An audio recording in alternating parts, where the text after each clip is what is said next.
Husband আমি phone দিছি মানে মারার 10 মিনিট আগে আমার বলছে যাতে আমি আসতেছি।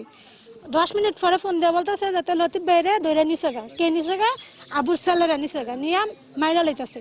এটা বলতে বলতে আমি আমার বোন 5 মিনিটের ভিতরে আমরা এই জায়গায় এসে আওয়ার পরে দেখি অনেক লোক সংখ্যা, মানে লোক বলতে 50-60 জন লোক।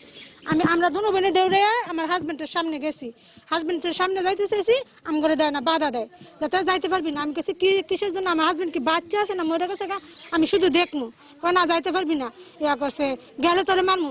আবুর নেতৃত্বে আবুর ছেলেরা, আবুর বাদল, মানে মনে করেন সবাই, ফাইম, সবার মিলা আমার হাজবেন্ডের মারছে, হ্যামার দিয়ে, এই যে পাউডারে ছাড়ছে, ছুরি দিয়ে গাইছে, আবার রকগুলো কাটছে, সব কিছু করছে।